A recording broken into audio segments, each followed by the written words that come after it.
Заплатить налог на имущество необходимо до 1 декабря. Но вместе с тем, в связи со сложной эпидемиологической обстановкой, Роспотребнадзор рекомендует соблюдать режим самоизоляции и ограничить посещение мест массового скопления людей.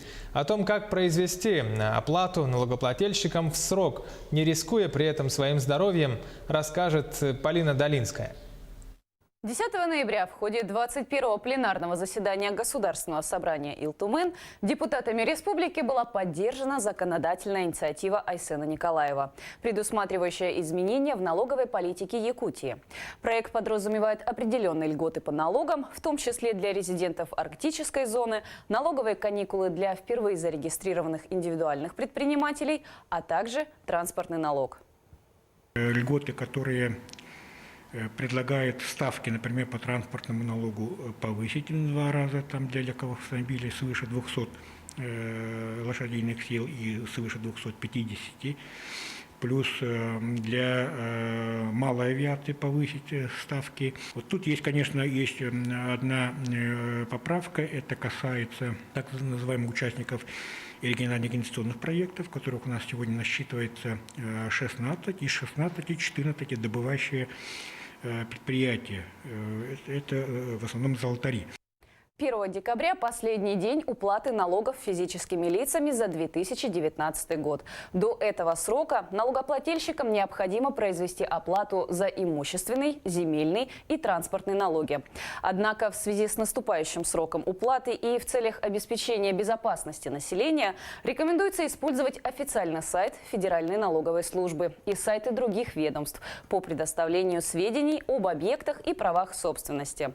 Также налогоплательщик может произвести единый налоговый платеж. Многие родители, чтобы воспользоваться материнским капиталом, в доле квартиры записали своих детей. По нормам налогового кодекса в этом случае несовершеннолетние дети также признаются налогоплательщиками, но уплату налогов за них должны производить родители. Поэтому обращаем внимание родителей, чтобы они также проконтролировали уплату налогов за своих детей. По объектам недвижимого имущества для проверки характеристик объектов, внесения изменений по правам собственности можно использовать сервис «Справочная информация по объектам недвижимости» в режиме онлайн на официальном сайте Росреестра. Что касается транспортного налога, ввиду того, что в налоговый орган обращается достаточно большое количество граждан, продавших свое авто, при этом зачастую бывшие владельцы продолжают получать уведомления на уплату налога и после продажи.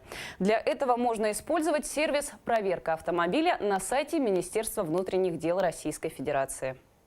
Рекомендуем владельцам транспортных средств, как только они заключают договор купли-продажи транспортного средства, чтобы обязательно снимали с учета транспортное средство. Потому что по нормам налогового кодекса транспортный налог рассчитывается по постановке на учет и снятию с учета в ГИБДД за этот промежуток времени, а не за промежуток времени заключения договора купли-продажи. Чтобы упростить оплату налогов, все платежные реквизиты, а также QR-код и штрих-код включены в налоговое уведомление. Отдельные квитанции для их оплаты не направляются. Подробнее можно узнать на странице «Налоговое уведомление 2020». Произвести оплату можно в любом банке, через сервис «Личный кабинет», на почте или с помощью мобильного приложения банка. Сделать это необходимо до 1 декабря.